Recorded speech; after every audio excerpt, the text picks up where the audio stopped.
like, nah, I got the better parlay. Argue about the spread, it's a fierce debate. But when it comes to Wildcats, they align their fate. Blitz the bookies where the knowledge reigns. Charlie and Anthony bring the heat like flames. Talking parlays, breaking down the games. Kentucky Wildcats, they beat the same drums. All right, guys, the Blitz is back. I'm Charlie Winkle here with Anthony Roberts and Josh Onan. It is Tuesday, February the 17th, and we had no football last weekend. We had a lot of good college basketball games. The Daytona 500, the Winter Olympics, the NBA All-Star weekend, but it was not the same without football. I'm ready for the Louisville Kings or the AFL, whatever they're going to call them, to get started. I'll be watching the first couple weeks because that's probably all it's going to last. The Saudi Cup, the world's richest horse race over in Saudi Arabia. Yeah, I missed it. The Derby Trail. But the month of March is coming, and that means college basketball is in full swing. Been a bunch of good games lately, and I think college basketball is pretty strong right now. And a lot of good talent, a lot of good young talent. And I think there's a lot of teams that can make a deep run at the end of the year. So I'm excited about college basketball, and we'll talk about it. But before we do, we have some end of the season football awards that we're going to announce here at Blitz the Bookie. We did reach out to all of our winners, waiting for a few calls back. But if you know any of these winners or you know how to contact them, let us know, or let them know that they have won a huge award here at Blitz the Bookie. And it won't be long. These are going to be the most prestigious, biggest awards in sports. The Blitz the Bookie postseason football awards. Guys, y'all ready to give these awards out and officially end this football season here at Blitz the Bookie? How many of them are with us today, and are they going to come in on interviews, or are they going to? Probably a later date. Like I said, I'm still waiting on the calls back. Okay. And we're going to need help from the people. Okay. Somebody out there is going to know either one of the winners or somebody that can contact one of the winners. Make sure you tell them to get with Blitz the Bookie. We will get them their trophy, and they're going to want it. So I want to make sure they get the award that was given to them. All right, well, let's get right into it. First, Blitz the Bookie award is going to be an MVP award. This is going to be basically just a football segment, but I think this is the only one. Are we doing an NFL and a college? Everything else is just going to be a football award, but we are going to do an MVP for the NFL and a Heisman for college football. But there's rules here at Blitz the Bookie. Who do they always give these trophies to? Quarterbacks. Every time. It's always going to be a quarterback. Not here. Our MVP and our Heisman will be anything but a quarterback. So I like it. Who wants to start it off? I'll start it off. For me, it is Super Bowl champ, Mr. Do Everything. I think he was the most valuable guy on the team. I think maybe he was the most valuable guy in the NFL. Kenneth Walker. He loves him some Kenneth Walker in the last month. I know. I haven't heard him talk about him all year. No, I'm with it. Now he loves him. No, because I've noticed what he did for that team. As I start watching Seattle, I think he was a big part of what they did. Yes, they had a great offensive line, but the ability to run the ball like he does and get into those holes, popping out, I've not seen a running back really do that. And then he's really good out of the backfield too. Just a dynamic, multifaceted running back, and I think he was a big part of Seattle's success on the offensive end of the football. Some might claim the MVP of the league, Kenneth Walker. Crazy. What you got, Josh? Caw-caw. You rolling? We go. We're both going with a Seahawk. Oh, my goodness. I went with JSN Smith. It's understandable. In Jigba. I thought he was the best receiver this year in the NFL. He actually won the Offensive Player of the Year award, correct? I'm pretty sure he did. I know he did. I watched him accept it. So he was actually Offensive Player of the Year. Why'd you ask? I just wanted to confirm, but I really liked what he did. Between these two guys, they made the life of Sam Darnold really easy. He didn't have to be great. He just had to get the ball in those two guys' hands, and they won a freaking Super Bowl. So between these two guys, those are our Blitz the Bookie MVPs, non-quarterback edition. Well, I'm not going with a Seattle Seahawk, but I am going to stick in that division. Christian McCaffrey. We talked about New England's schedule being weak. San Francisco had a really weak schedule too. But when you look at the stats, He's the leading running back in receiving yards, probably has been the last 5 or 6 years. If he's not hurt, he's the best in the game. And I didn't look back, but I'm sure he has led basically every year that he's been healthy. And he puts up big numbers on the ground too, total yards, touchdowns. I think Christian McCaffrey is the most valuable player in the league that's not a quarterback. I agree with what Josh said. I like him too a lot, Charlie. I really do. But I do feel like he has injury issues. But yeah, I like him a lot. I think the dude is very dynamic. All right, what you got next, Josh? Where are we going with this? Non-QB Heisman winner. I'll go ahead and go first. I'm going with a team that I rode all year. Won a little bit of money with them. But I'm going with that front seven of the Texas Tech Raiders as my Heisman. I'm giving it to all 7 of them. We're just going to break the trophy off into little pieces and give them little bits of it. I'm not going to give the whole defense. Those DBs can carry their luggage, do whatever they got to do. But that front 7 was fast. It was mean. It was consistent all year. I like that pick because, I mean, it was proven in that Oregon game. Their defense played solid against Oregon. There's arguments Oregon could have scored some more in that game, but their defense was still good. I like that pick. That defense was legit. You know, if it was quarterback, I would probably go Trinidad Chambliss. But this is a non-quarterback award. And for me, it's going to be Aiden Fisher, middle linebacker, Indiana. I watched a lot of video on Indiana at the end of the year.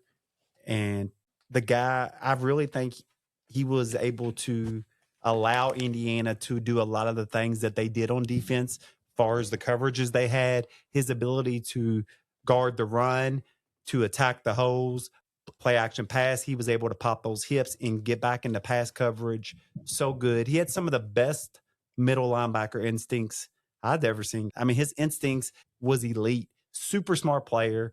He had been with Coach Cignetti. He came with him from James Madison. He will be missed. Aiden Fisher was big time this year for IU. So both defensive for you guys. And you two had somebody from the same team in the last one. And I'm going with Anthony on this one. Give me Charlie Decker. Dude, the kid came up huge at the end of the year. I was very surprised. His stats were not that good. He only had 300 and something receiving yards. I think he was disrespected. Cignetti needs to give that kid some more respect. There was 2 other receivers on Indiana's team that had somewhere around 600 yards. You give Charlie Decker just half of those from each of those guys. He don't need all of them. The other guys got to get touches. I get it. Charlie Decker should have got more touches, more yards. Give him 300 off of each of those guys, and he leads the country in receiving yards. Give him a full season. I don't know. How old is that kid? Is he coming back? Well, is he a senior? I'll tell you. Is he one of the older guys? I'm not sure. I don't mind that pick at all. You do big catches. He came up huge at the end of the year. He did. Every big catch was his, I feel like. But let me tell you. The Surratt kid and the other kid had more yards, though. In that offense, though, I feel like everything's predetermined. I've made that argument against Mendoza. You know, it's like Mendoza knows where he's going before the ball's hiked. And you know why he wasn't targeted? Because he didn't come from James Madison. He was one of the IU guys that was there when Cignetti got there. And Cignetti ran all these guys off. And Cignetti said, if you wanted to stay, you could stay. And at first, Cignetti didn't really give him no playing time. So I guess the kid proved it to Cignetti. I don't know. But maybe that's why he didn't get the targets. But I'm with you. He should have got the targets. But in that offense, I think if you didn't get the targets, it's because Cignetti didn't want you to get them, because not every throw, but I think a lot of those throws were predetermined. Like they were designed throws to that guy. He's only a sophomore, so he'll be back. Let's see what he does in a full season. Sleeper Heisman, early pick. Get your odds in on Charlie Decker seriously, for next year's Heisman. Kid's got big time potential, and he caught a ton of big passes. Look, if I had to pick somebody else, it would have been the Lacey kid from Ole Miss. He put up big time numbers on the ground. Just didn't do a lot through the air. I don't even think he had a touchdown receiving, which is kind of why I was going to pick him, but I kind of pulled back on it. I like the Decker angle. Do y'all have anybody that you were maybe close to picking, or was it Texas Tech all the way and the defense all the way? I like Love at Notre Dame. Yeah, I also like the big offensive tackle at Miami. There's a handful of guys. I tell you a award we're not going to do, but I'm just going to throw it out there. Early Heisman, Trinidad Chambliss. He's back. He sued the NCAA. He won. And so he's back in college football. I love my dude Trinidad. If Ole Miss's coach is not fired by next year, Even if he is, who cares? Kiffin was fired this year. It don't matter. Trinidad runs the show over there. He's going to be good, but you better watch out for Charlie Decker, baby. Charlie Decker. I like that you brought up the Love kid, though, because that was partly why I shifted my pick to Decker. The Lacey kid had more yards than Love, but only by like 300. But then I look at the carries. He had like 130 more carries than Love. Love's the real deal, dude. He's like 8th or 10th in the country in rushing yards, but he has way less attempts than everybody else in the top 10. You know what? It's not even close. You know, Notre Dame's a running team, and you know, some people that maybe don't follow Notre Dame says, well, why is that? Why don't they need more touches? You know, it came apparent early in the year that Notre Dame had another star running back. So he kind of split carries with that guy. And, you know, I like Notre Dame for doing that, working on their next back. And I actually Love promoted this kid. So they worked well together as a team. Love will be a big-time NFL back, I think. Yeah. I agree. Oh, yes. He's changing somebody's team this year. So what we got next, Josh? We're going with our must-see TV award. You know, hey, y'all leave us some comments on, you know, some of y'all's picks. Let us know who you liked. But I'll lead this one off since I went last a couple times. My pick is Bijan Robinson. Big fan of the kid. I think his first few years in the league, they were really trying to figure out how to use him effectively. I don't know if it was the coaching or whatever, but now that he is getting the touches that he should, the dude is a beast. I would have actually took him over McCaffrey as the MVP, but Atlanta sucks. But his total numbers are better than McCaffrey's. McCaffrey does have a little bit more receiving yards, but only by like maybe 100. Bijan, total touchdowns. Longest rush was like 95 yards. Longest reception was like 70-something yards. Yeah, that was on that Monday Night Football game. Must see TV, Bijan Robinson. Must see TV is one of my favorite players. I love him. I love the way he plays. I show him to my son. I want my son to play just like him. Everything that I love about football, everything I believe in football, this guy personifies it. Puka Nacua plays with so much heart, so much passion, so much energy, the toughest son of a bitch in the NFL, and he's a wide receiver. When he first came in the league, I feel like I noticed before other people, like, this dude's really good. I jumped on him quick, and I never understood why he was good because he wasn't super tall. He wasn't super fast. But what he is he's a wide receiver that's hard to tackle. You don't want to tackle him because he'll put his shoulder down. He'll run through you. He's hard to tackle. He runs really good routes, smart player. And my favorite thing about him is they asked him about concussions. He said, concussions, they're all in your head. And he was, and we laugh. He was dead serious, dude. And you can just tell with like how hard he plays. I just love the energy. I love the attitude. He had missed the pass late in the year in a big game. The play was over. You seen it in his eyes. He was pissed at himself. Oh, he's a football player. Yeah, son. but you don't he's see a football player. You don't see that a lot no more. And you could just see it in his eyes. He didn't say nothing. Did not crazy. You could see it. Like, dude, throw me the ball. That he wanted the ball, and I do think he made a big play after that in the second half of that game. So super stud. I think he's a big part of the Rams' offensive success. And they don't have a lot of crazy, awesome weapons on the Rams. They have some, but it's not like he does it because he has two or three other just great receivers around him. Puka gets it done. Ain't super fast, ain't super tall. Puka Nacua. Nice pick. I like him. I am going with Caleb Williams. I liked watching him in college. I thought he was going to be great. Took maybe like a season and a half longer than I thought it would, but he got him a new coach this year. And just the throws that he makes, kind of like I'm going to take some heat for this, but like a more athletic almost Patrick Mahomes. I mean, he's running to his left, throwing right to the other corner of the end zone, on the run away. I mean, just ridiculous throws. In the snow, it's 18 degrees, in that Chicago wind, at Green Bay. Dude just makes plays. I'd rather watch, and I'm not a huge watching a guy in the weather, and I think in the playoffs you should go to domes and stuff. I'm like that. But what he did in the playoffs, in that win in Chicago and Green Bay, in those games, it was amazing to watch. And that's a guy that next year, if he's on TV, it's raining, it's snowing, I'm turning the TV on. I want to see Caleb Williams. You know what I say? He's a Lamar that's more of a quarterback. And I know Lamar's a quarterback. I think he is. I know we've argued that. Lamar's completion percentage probably blowing his out. Yeah, it's probably not even close. I bet you're right. I bet Caleb Williams is under 60%. But it's close to 50. But let me tell you, every play that Caleb Williams makes is a freaking like touchdown. He goes for the big play like every time. Same thing you used to say about Lamar. Yeah, but I'm telling y'all, dude, I'm just telling you, I watch him, and I think the guy's a lot better quarterback than Lamar. I just do. I think he's going to have to prove it with his completion percentage. He's got to pick up. I'm going to tell you what, Lamar league. Is a stat stuffer, son. He is a stat stuffer. Yeah, he was the first one that didn't want to throw the interception long down the field on the Hail Marys. I've watched Lamar pad his stats his whole career. Until Caleb Williams picks up that completion percentage, it's not much of an argument because he's towards the bottom of the league. Yeah, but if you're going like, I'm not saying you're wrong, but if you're going for like monster plays, I almost can deal with the low percentage if you're averaging crazy amount of yards for every pass you're throwing. There at the end of the season, dude, I feel like almost every play he was making was a big play. It was. All right, what we got next? All right, the next one, we went from the Must-See TV Award. Now we're going with the Change the Channel Award. Who is on your TV on Sunday night or the 4 o'clock Sunday game or prime time? You're like, not these guys again. I'm not doing it. I can't watch them. Well, I got the Super Box, so I get all the games. Because if that wasn't the case, I couldn't say this team because they don't come on TV much. But the Jets. So I know Josh already said this pre-show, but I don't think you ever turn the damn Jets on. Yeah, that's right. I like it. You don't even get a chance to turn them off because we just ain't turning them on. I don't even watch them when they play my team. Like, I ain't watching that shit. I like it. Jets. Hey, Jets fans, chime in the chat. Let us know. They know. Hey, and Jets fans, I'm a Dolphins fan, but y'all suck worse than we do. They got draft picks, though, so maybe it's time to start over. They better use them. Maybe they'll get love. If you're going to be a draft pick this year, just cross your fingers and hope you don't end up Zach Wilson. If that's your dream, go to the NFL. So you got to be happy that night. But when the Jets pick you, you come. I guarantee it.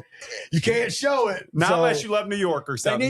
We need the phone call of the guy from the Jets. Like, he's sitting in the green room or at home, and you're like, oh, it's the Jets. It's the Jets. What if you don't pick up? You don't even pick the phone up. Just lets it ring. We're gonna send this one to voicemail. Hit the bitch button on him. Hit the bitch button. Oh wow. Mom, do I answer? It's the Jets. I'm not answering. I ain't going to the Jets. Josh, who you got? Hot take here, but I'm a Colts fan. When Drake May and the Patriots come on, the Super Bowl runners up. Turn them off. Flip on. Let's see who's on Fox. I'm not watching the CBS game.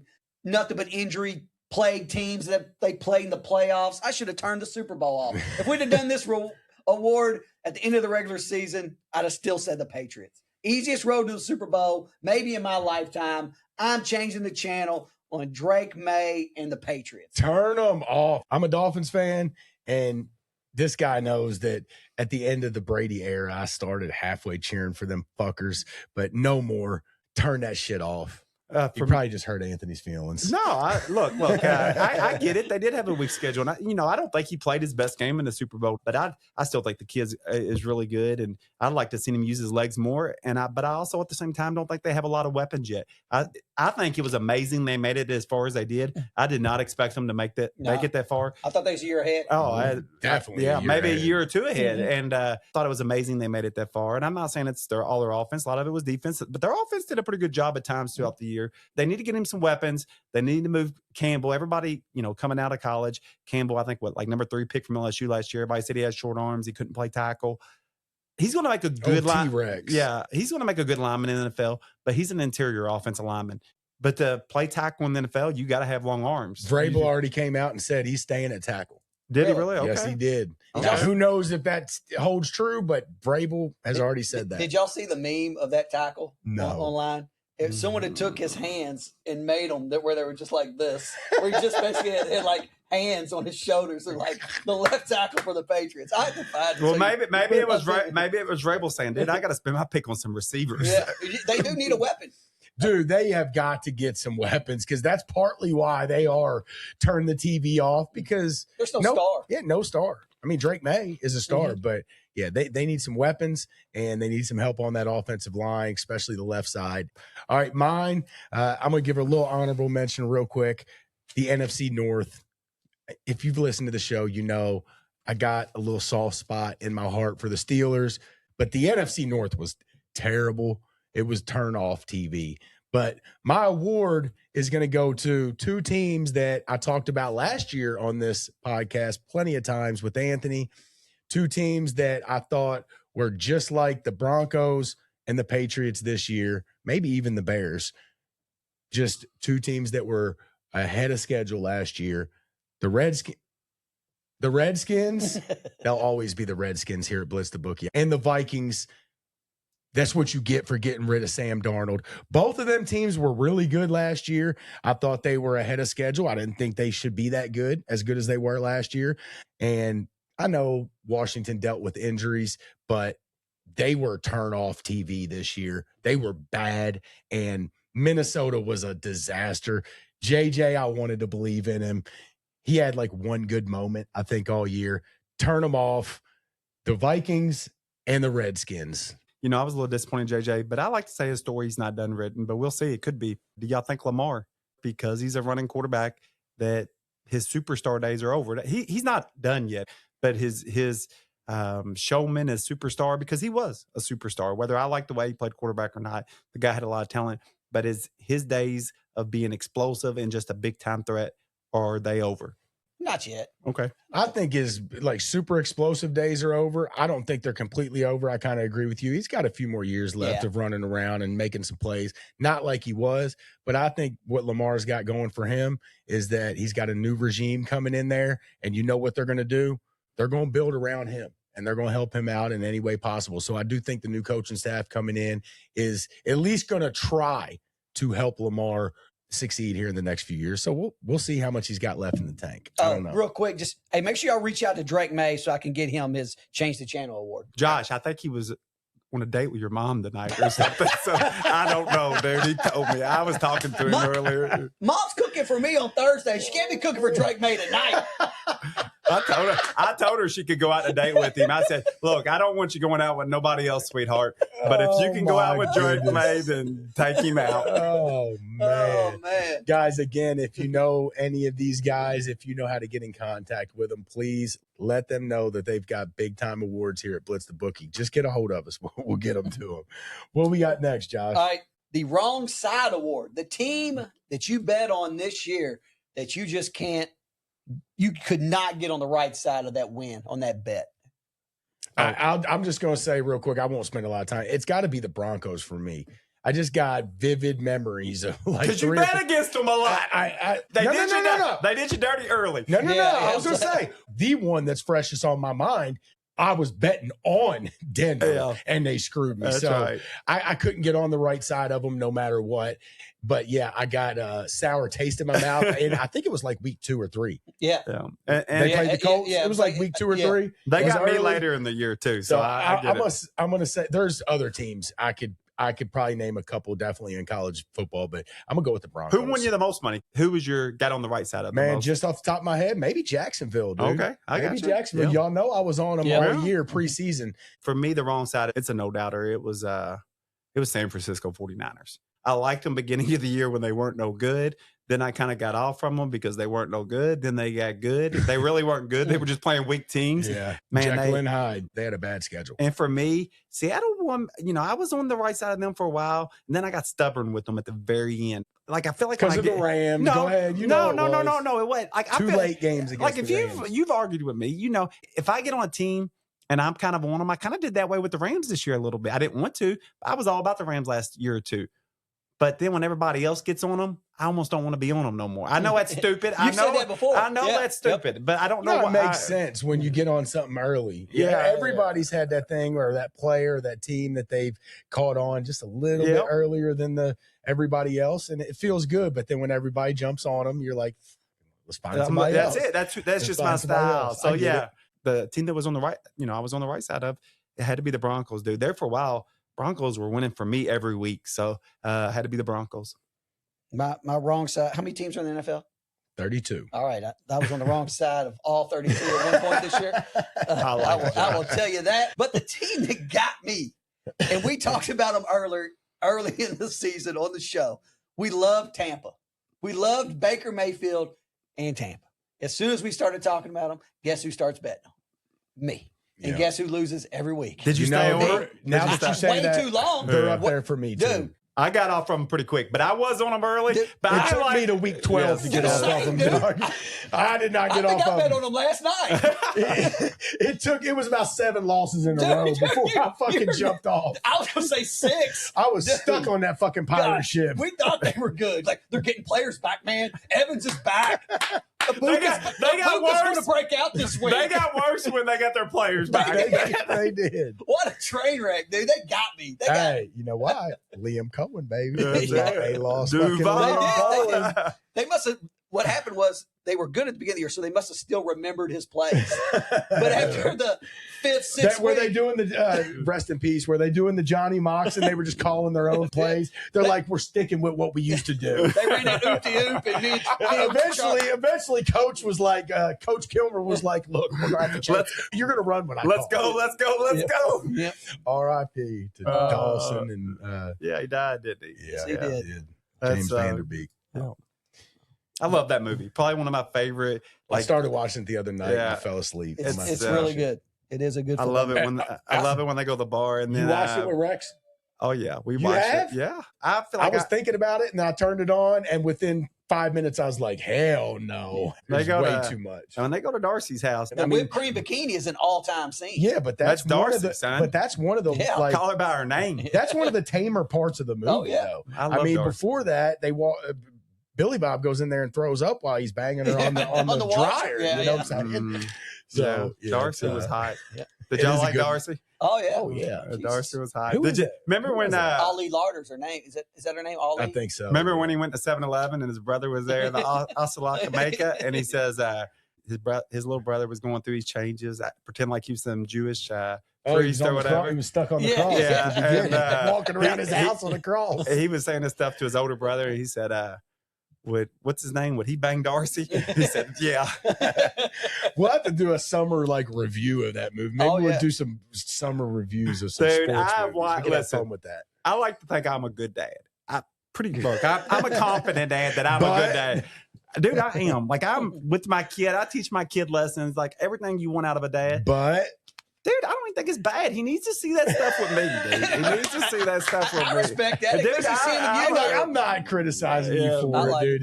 It's just it's a little edgy. Friday Night Lights. There's some edgy parts in Friday Night Lights, and if it's a sports movie, we're watching it, man. Mhm. Program all of them. Let me Yep, say the this: program. I watched Scream at Halloween time with all 3 of my kids. Really, the first rated R movie that they've really ever watched. I've kind of kept them away from rated R movies.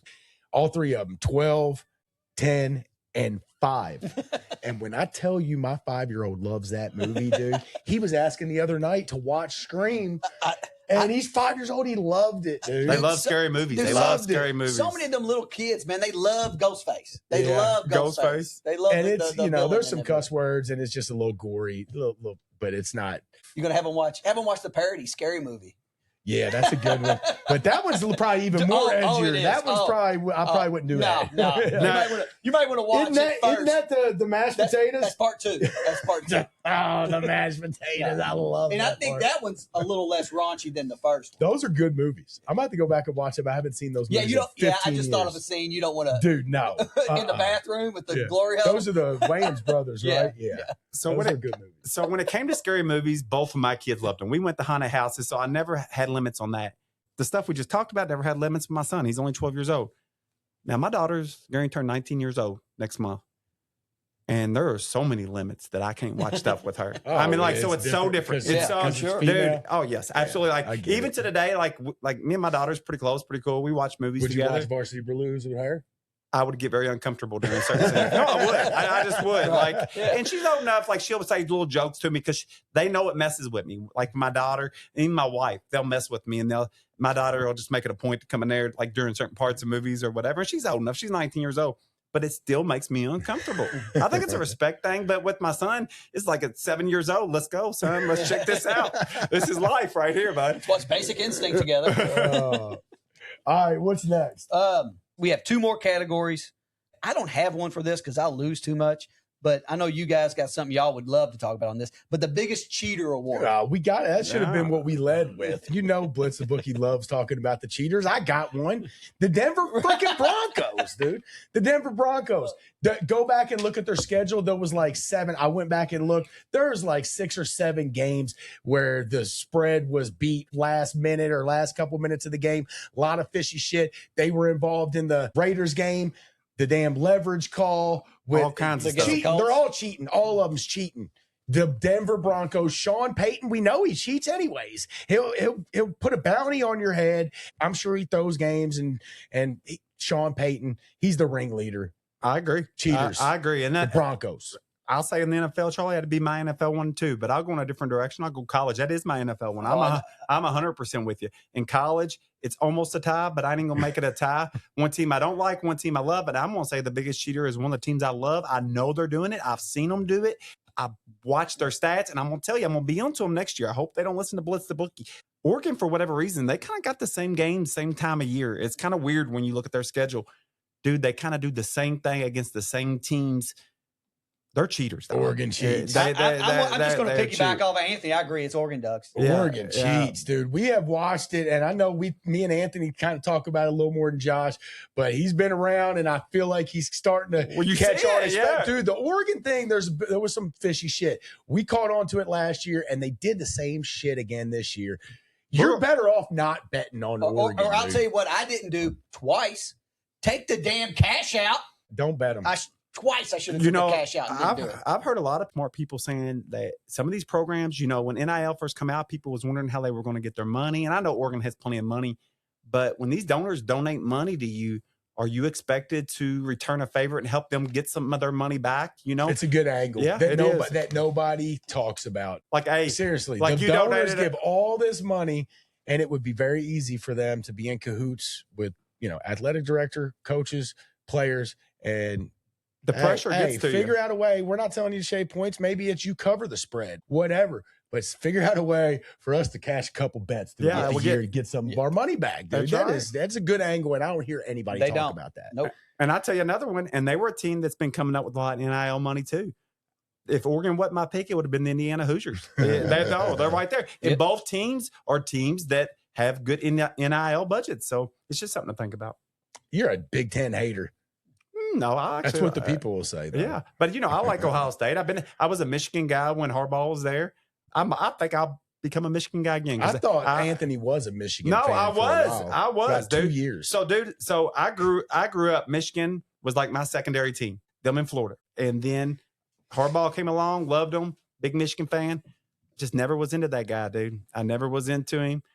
He got himself ran out, and I love Ty Willingham, so I could easily see myself jumping back on the Michigan bandwagon. I've always respected what Ohio State has going on up there, and I've always respected kind of what Penn State got going on up there. I do think the Big Ten's top-heavy, but those top-heavy programs are good. I've always kind of liked Wisconsin, too. You know that. I've always been kind of a Wisconsin guy. So there's some programs up there I like. Charlie hates Wisconsin. How does anybody that's not from Wisconsin like Wisconsin anything? Because they're except their cheese. Because maybe the Packers. Because they're basic. They are basic. That's a perfect word. No, they are. That is a perfect word. When you Google or when you go on Wikipedia, Anthony, and you go and you search them, that's what it should say. Basic. Remember I used to love their basketball coach, dude. He was the best X's and O's. Bo Ryan. Love Bo Ryan, dude. Bo Ryan was so good. He was nice. They had some good teams. They did with talent that wasn't your 5-star talent. Right. He developed the guys. No, he did. Great coach. Always had 3 seniors. Oh, dude, that'd been around forever. Yep. Some big stretch white boys. I used to love him until he beat our 38-0 team. So. Oh my goodness! Don't bring that up, Anthony. Yeah. We're having a good night. Yeah, Kentucky's playing tonight. Let's cut the show. We don't need that cut the mics. Yeah, we are definitely cutting that. Yeah. What's our last one, Josh? Last one in honor of NBA All-Star Weekend and the wonderful festivities that they provided for us on Friday and Saturday night. I even wore my Kobe sweatshirt, y'all. R.I.P. R.I.P. Kobe. To the Black Mamba. Who in the NFL do you think could have won the dunk contest on Saturday night? Well, I watched a little bit. I didn't watch barely any of All-Star Weekend. A little bit of the game on Sunday and a little bit of the dunk contest. It wasn't very good. I think basically anybody in the NFL could have won it. I was going to say Saquon Barkley because of the jump. I don't know who can jump. Any of them. That shit was garbage. Give me them all. I did see Mac McClung released his 4 dunks that he would have done. Should have put him in. Put him in every year. Did you see that video? Yeah. Oh, Dude, yeah. he's nasty. Put that kid in every year. I don't care if he plays in the league or not. You know, I'm okay with that on the dunk contest and a 3-point contest. If you're good enough, it's a way to challenge the NBA players, like a street baller to challenge them. You're better than an NBA guy. Let that guy have his moment in the sun. I like the idea of it. For me, I'm going to go Kentucky Wildcat, flavor, hometown team. I'm a big fan of them. I wish we would have had him for all the years. We only got him for 1 year. Out of high school, he committed to Kentucky, then decommitted to us, committed to Nebraska. They had him at running back up there. That was crazy. Stupid. He came to Kentucky 1 year, had a freaking awesome year. First thing when he got here, I was like, damn, that boy could jump, dude. I mean, he's not very tall, but he's kind of muscular. He's in good shape. But he goes up and he will high point some balls for a little guy. He's only 5'8". You gonna let the people know who he is? Spud Webb, Wayndale Robinson. How big is he? 5'8". Yeah, Is he 5'8"? Yeah, he's 5'8". How big was Spud Webb? 5'8". 5'8"? Yeah, he was 5'8". All right. And I went with a big guy, big athlete. Don't like the team he plays on, but I went with the big power dunker, DK Metcalf. DK. I'm sure he can dunk. Yeah, he's I'm big, sure. right? He can do What's anything. 6'3" or He can do something? anything he he's wants to 6'3", do. 6'4". Yeah. If you're going to think like that, maybe A.J. Brown, Justin Jefferson, right. guys like that. A.J. Brown I probably think can they dunk. could. Yeah. Remember back in the day they did that, like Ken Griffey Jr. Yeah, was in it. that was cool. Mike Powell, Michael Irvin. Michael Powell was the long jumper from the USA Olympic I don't team. remember Rock him. and Jock. Wasn't that He got- Rock and Jock? No, that was different. Rock and Jock was awesome. They Yeah. need to bring that back. I mean, we'll get off our awards here and talk a little bit about the All-Star Weekend, which ain't much for us to talk about. But what do y'all think of? And someone stole my take. I seen this. I was going to bring this up. Don't you hate that shit? And then I seen my boy B Hen from the 520 podcast that does it with Jeff Teague. He said the same thing. I said, if we're going to bring in 4 guys from the NBA that we don't know to do the dunk contest, or 4 players that your average fan can't name, nobody knew these guys. Nobody knew him. Why not just let YouTube dunkers do it? I like that idea. There's like traveling road shows. Like bring in the freaking Globetrotters or the old And One mixtape guys. Bryce, Yeah. bring them in. Half But amazing these days. I want to see them challenge the NBA guys. Yeah, but- Well, the NBA's guys are not going to do that. Their egos are too big. Yeah, they're fucking scared. That's why we've talked about why do we not think that the main guys do it? And it put a million. as sad as it is, it's probably because they don't want to go out there and their ego is so like. Put $1 million cash. Who cares on it, if baby? you win a That dunk ain't contest? nothing. They get that for showing up. I know, but you know? $1 million cash might do it. Like, hey, here's non-tax-free I $1 bet million. you $1 million might do it. Put a cash prize on. I bet you $1 million to get them there. Like them guys, they got money problems too. As stupid as that sounds, Right. like it's $1 million. They need the big guys doing it, man. LeBron should be out there. You I gotta mean, get VJ Edgecombe could have been out there. yeah, let's For get some of the 76er. young. He can dunk. Yeah, let's get some of the younger guys. I mean, Did the West win this year or the East? they didn't have the West It and was the like East. the world team. I know. I'd be a smart ass. It was a different format. They've been changing the format for years, And- though. and I didn't even mind that. And I feel like in the 3-point contest, why wouldn't they put a shooter on each end and have them bracket style go against each other? Have they ever done that? Maybe they haven't. I like that idea, But- I don't think they've ever done that. But why though. not put a guy on each end like Devin Booker against Dame Lillard And they're shooting head to head. and they're shooting head to I head? like I that. feel like it's I kind of actually more. really like that. I might be wrong, but I feel like there's kind of more pressure when it's just you out there.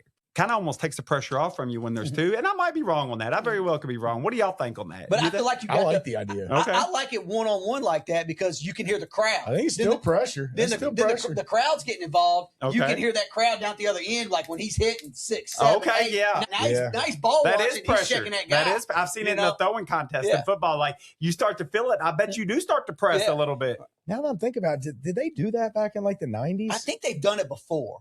Maybe they did. We have to look into Or that. maybe they Say may have used to done do that, but they didn't have it like in a one-on-one bracket Yeah. style. It's still they just did 2 at a time. I'm not sure how. Remember when Bird won it in his warm ups? That was pretty cool. That Yeah, was he pretty take his cool. jacket off. Yeah, But Larry the Dame- I legend. think Lillard Lillard won it. this year. Yeah, I think he won. It was like his 3rd or 4th time or something, wasn't it? Yeah, 3 points. Who did he beat? Booker in the championship?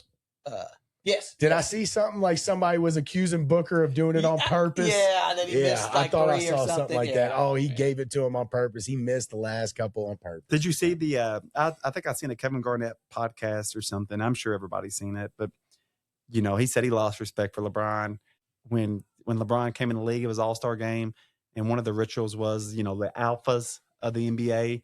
they had always, find the new alpha and almost like passing of the guard or tap the floor, supposedly. Kobe did it to Jordan. Jordan did it to Magic or Bird or something. And Kobe slapped the floor on LeBron, and LeBron passed the ball away. He said, I knew he was a fraud then. Yeah, I've seen that. Yeah. But anything else on All-Star Weekend? No, All-Star Weekend sucks. It's dead. Like, maybe it's not dead, but it's dying. I'll say this. Everybody on Blitz the Bookie knows how big of a football guy I am. I say it. I'm proud of it. But I like basketball. I grew up a huge Kentucky basketball fan, dude. I used to love the NBA. Like, that's probably, I gained so much knowledge just from growing up around it and all those years, because I'm definitely more into football now. I watch plenty of basketball once football's over. But even as much as I love football, and I love the Pro Bowl, it was cool back in the day. It's definitely changed a lot too. But as much as I love football, I think the NBA All-Star Game was better than the Pro Bowl. Even back then for me, when I being such a big football guy, I always have been, I just think the NBA All-Star Game was special, dude. It was 90s, special. even the early 2000s, maybe even through 2010. They played their ass off, probably dude. 10 years ago. And they still took it a little easy in the first three quarters, but boy, when that fourth quarter came around, son, it was game time. It was an all-out ball game. That was basketball at the highest level. It was awesome. I watched a little bit of the game, and I feel like it was halfway competitive, but not like they used to be. It's not. They're playing a little bit of defense, but not much. And what has hurt the NBA too, it's become hard to find. You have it on Peacock. You said it on that. Amazon. Like, we used to know that TNT baby, on CBS. Thursdays. Or TNT, ABC or one of them. TNT was Thursdays. You had Charles Barkley, Shaq, Kenny, Ernie. NBA on NBC. It was NBC, I think. Yeah. But now, like, the NBA is different like the NFL. So when the NFL puts a game on Netflix or on, because there's only 18 weeks in the NFL. So when the NFL does it, I know it's a bigger sport, but they don't have as many games. So it's advertised. Yeah. So it's on Netflix. It's on Amazon Prime. It's on Peacock or wherever it may be. But with the NBA, you're just like standing around like, where are the games? Get you a super box. Right. It's got an NBA but then category. You still got to hunt. Like, it's just makes it so difficult. Then ESPN signed Charles Barkley, Shaquille O'Neal, and that crew. Have y'all seen them on TV yet? Nope. They played them. I think they did that on purpose. There was a lot of people that were talking about that. Before it happened, they've disappeared. At the beginning of the year, they promoted them, and then football kind of took off, and they were just buried. I think they might have been on the app. I don't even know where they are. I haven't seen Charles, Shaq, and them guys all year. And I used to be a guy that defended the NBA, to people, because I watched a lot. Because I was watching on Tuesdays on ESPN, I used to watch on Wednesdays at Trivia, and then Thursdays, you had the TNT guys. But it's all gone away. You can't find it. And whether you like the NBA or not, that show was hilarious. Yeah, they were great. I would tune in and watch that. I didn't even watch the game. I would just watch them. Wait for the pregame, halftime, and then I would watch the halftime of the 10 o'clock game and go to bed. The NBA has issues right now. I know right now there's probably still money there, or they wouldn't be able to pay their players. But long term, just like we talked about with NIL, I just don't know if the path they are on is sustainable. Like, I get it. It's good right now because it's so big. But why is it big? Just like I argue the fact for college sports. The reason it's big is because what the people did before you that built it this big. And that's why it's so hard to tear down, because it was built so strong with such a good foundation. But you keep chipping away at it. You keep load management. You keep doing these things. And what bothers me with it is this. LeBron, and this is everybody. This is Charlie and what he does, you and what you do, us as a society, us educational-wise, us as a country and developing technology, everything you thank the generation before you, because nothing happens overnight. Our knowledge of today has been built for 5,000, 10,000 years since the beginning of mankind. Well, the reason that college sports is so big that they're making that money, the reason that the NBA is so big is the people that came before them. Those guys didn't make that much. And then the next generation came the 90s, 2000s. They made a little bit more. And every generation made more. And they're building it until we're at this point now where there's so much money and it's so hard to break. But they're starting to do a pretty damn good job of it. So my anger comes that anything in life that's been great to you, you should leave it better than how you got it. I think any of them, and I'm not just going to say LeBron. I know a lot of people use him. It's a lot of them. But you have an obligation to set it up good for the next generation. That's been great to you. That's gave you a better life than 99.99% of human beings. You owe it to the sport. You owe it to the people to make it better, then you got it. Another thing that I haven't heard a lot of people say, and I do agree with that. You know, Bird, Magic, Jordan, them guys did leave the league better than it was when they came in. And I don't even know if there's an argument that the league is way worse. I don't want to blame it all on LeBron, but he is the face of the league. He's the best player in the league. He's one of the best players of all time. And I love that argument. Another thing I haven't heard a lot of people talk about. But I will say this, and I think it's dying too. I think it's an issue, but we are older. We do have to be able to step back and think, well, Anthony's son just told him how much he loved the All-Star game. So does the young generation, we know they don't think like we do. So do they love it? Maybe. But maybe it continues because the younger people now, they love it because it's what they're used to. They're not used to what we saw, which was a great product 20 years ago. They don't know nothing about that. This is what they know, and some of them love it. So. I can see the argument. What my son, he said to me was, he said, Dad, and I wonder about this because we talked about it before we came on here, and he said, Dad, did you see the NBA All-Star? It was a lot better this year. But then I was hearing that from like a lot of different platforms, and I'm not saying that's how he got to that point. I'd have to talk to him. But then I start wondering, is that just what he's hearing on social media? Because we all know this. We all got kids. Even ourselves, we're so influenced sometimes by stuff we hear. Is NBA trying to pump that into the social media that it's getting better? Because they do pay influencers. There's no doubt, whether they're big influencers or small influencers. And I'm not saying that's I'm getting paid by Michael Jordan's people right now. They called you out too, son. You better, they called your ass out. Unbelievable. One more thing before we move on. I seen a guy post something on Twitter, something about you should never buy an NBA ticket months in advance. For example, my brother, because of low that's management? anything. That's anything. Right. My brother was he bought tickets for Camden last year, him and Stephanie, to go see Luka play the Pacers. He didn't play. He got traded to the Lakers. Don't buy jerseys a either. Week before. Don't buy jerseys. That's a problem with the NBA, dude. The load management and the fan aspect of that. That happened to me and my buddies up when we went to Green Bay years ago. We drove down an hour to Milwaukee to see. This was when LeBron was on the Cavs. This was his first stint with the Cavs, and he played, but he only played like half the game. And this was kind of before load management was talked about. And we went and seen him, and he probably played 25 minutes. I mean, he played, but we walked away thinking, damn, dude. He only had like 12 points or something. He only played like 20 minutes. But again, that load management wasn't a big thing back then. But it's an issue for the fans, dude. I remember going to Rupp Arena to watch Michael Jordan play. Yeah, and how pissed would you have been if you went and he didn't play? And he played. It was a preseason game. They played the Sonics. And, I mean, dude, I've never seen anything like that at a game. And you won't see that now anyway. But when he would get the ball, the cameras that would flash. Where was that at? At Rupp Arena. Yeah. You remember when they came to Freedom Hall one time too? Yeah. Yeah. But we went to Rupp Arena and the flashes of lights that went off, of the cameras. When he had the ball. We will never see that again. If I could be like Mike. Just people don't have. Everybody's like this with a phone. Right. Yeah. But just when he would touch the ball and he'd do anything, you just see the flash of the lights. I love Jordan. I think he deserved what he got, but he was at that era, just like Mike Tyson. That's when advertising and branding really start blowing up. I think he was the perfect storm. And I think that's why he's probably one of the greatest athletes of all time. He was an athlete that lived up to all that hype, but he also was an athlete when branding and advertising really became big. And I think Tyson's one that they built up bigger in life. And I think he's a decent boxer in his prime. I think he's pretty solid, but I think he's one of the most overrated athletes of all time. I think he's really great when he was good. He was good, and I wouldn't even call great.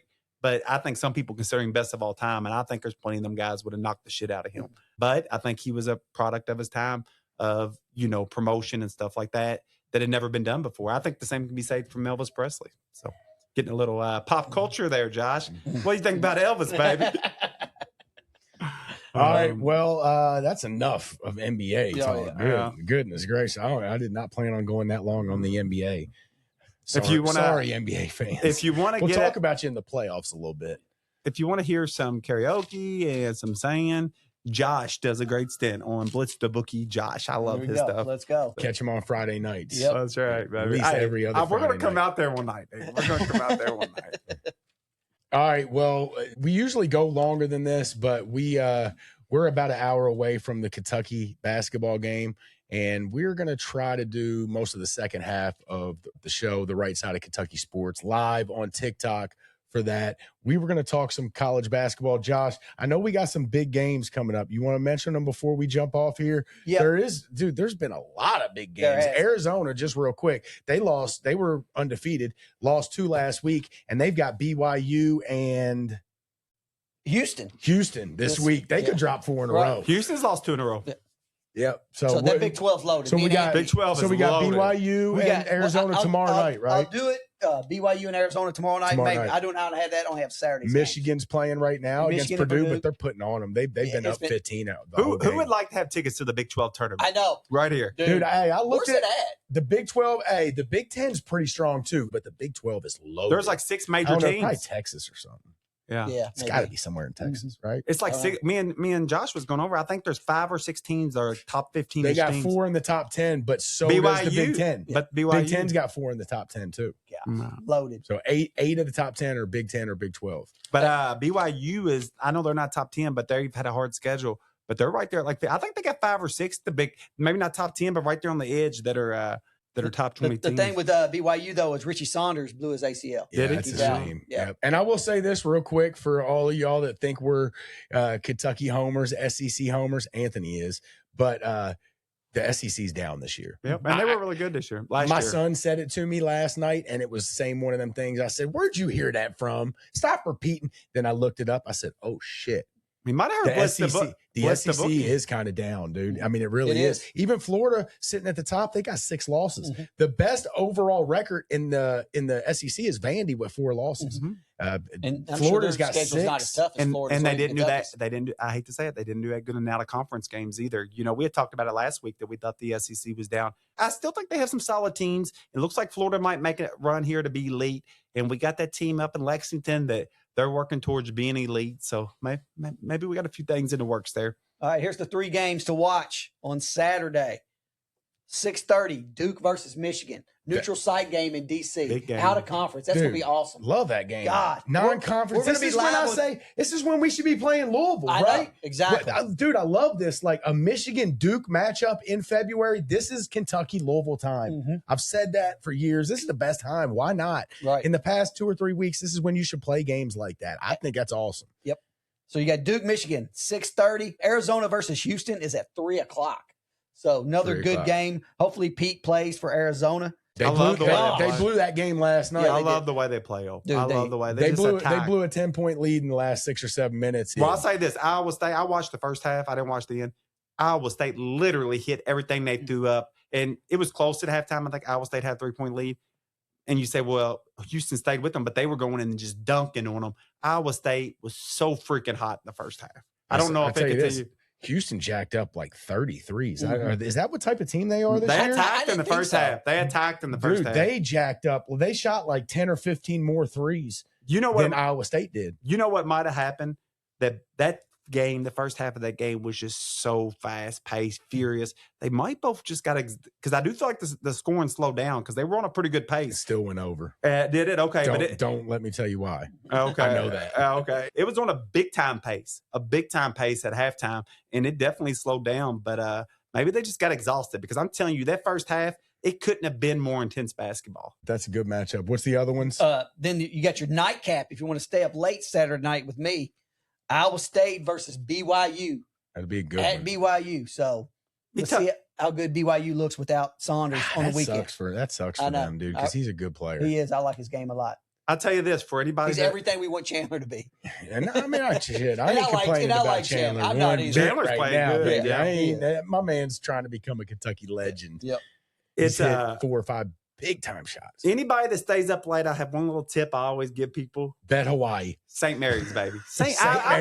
Mary's been my team for a long time at night. That's my get-back team. Yeah, but they ain't no secret. There'll be a 19-point favorite in every game out there unless they're playing Gonzaga. And they're good. They're good. The only 2 teams that the spread small is Gonzaga and San Francisco. San Francisco seems to always be halfway decent. Every other time, it's going to be St. Mary's minus 19. San Francisco back in the day was really good. I think who they have, Lou Alcindor? No, Okay, No, yeah. they had somebody. Was Was it Bill Russell? Was it Bill Russell? It was one of them. It was one of them guys. I know San Francisco He used was to be Bill really Russell. good. They used to be really good. I think it was Bill Russell. Yeah, Will Chamberlain with the Kansas. Yeah. But yeah, those are the three games. Duke, Michigan, 6:30. Arizona, Houston, 3 o'clock. Iowa State versus BYU at 10:30. And I'm sure your Cardinals and the Cats play as well. So Cats good slate on Saturday. Cats are about to tip off here in about an hour against Georgia. And then Saturday, who we got? Auburn. They got 11 or 12 losses. I did look through their schedule. Not going to be an easy win. They have played a ton of really good teams, even in the non-conference. They're kind of Jekyll and Hyde. They played Arizona, I think, to like 1 or 2 points, but then they've got blown out. I think they got blown out by Michigan by like 30. They're like Jekyll and Hyde, but I'll tell you, their strength of schedule has got to be up there. I don't think that Auburn game is going to be a gimme. So we need to get a win tonight against Georgia. Oh, yeah. But a lot of good games this weekend, guys. Check them out. Next week, we will be heavy on the college basketball. We promise. I know we've been saying it for a few weeks, but we've also been saying that we were going to keep milking this football thing. I think it's probably be the last week of it. We'll still talk a little bit, but it's going to be heavy college basketball for the next month and a half. Y'all got anything else? No. Guys, thank you for listening. As always, check us out. Facebook, Instagram, still haven't posted anything, but go follow us. We're on Twitter now, YouTube. We'll catch you next week. Blitz the Bookie. Let's go, boys and girls. Guys, we need to get us a CB channel. I think that was really good, dude. That felt like a good show. Did y'all's grandpa or uncle ever have a CB back in the day? A CB? Yeah. I had it on. Oh, yeah. Roger Rabbit. Yeah. Like, my dad listened to going on vacation. Oh, we got a rabbit out here in front. My dad said, we get out there and follow him. They'll get the cop and we'll ride right by. Oh, that was a pretty good show, wasn't it? Dude, I swear we got a good show, dude. Right. Yeah, I thought that show was good. I think people like it. Charlie got the mic, he's dropping facts all day. Anthony's like, nah, I got the better parlay. Argue about the spread, it's a fierce debate. But when it comes to Wildcats, they align their fate. Blitz the bookies where the knowledge reigns. Charlie and Anthony bring the heat like flames. Talking parlays, breaking down the games. Kentucky Wildcats, they beat the same drums.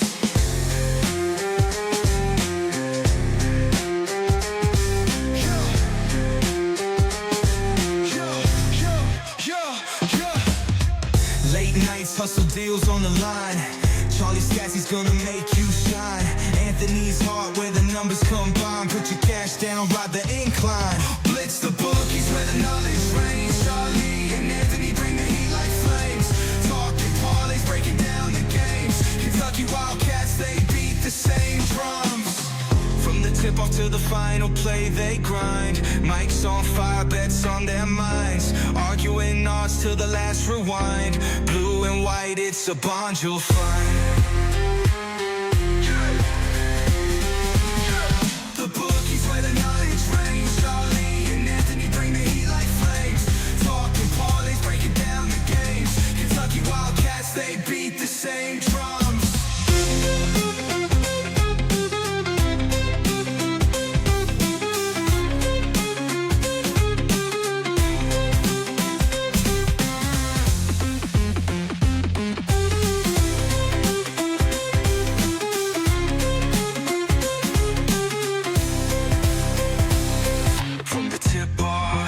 Final play, they grind. Mike's on fire, bets on their minds. Arguing odds till the last rewind. Blue and white, it's a bond you'll find. Bond you'll find. Blitz the bookies where the knowledge reigns. Charlie and Anthony bring the heat like flames. Talking parlays, breaking down the games. Kentucky Wildcats, they beat the same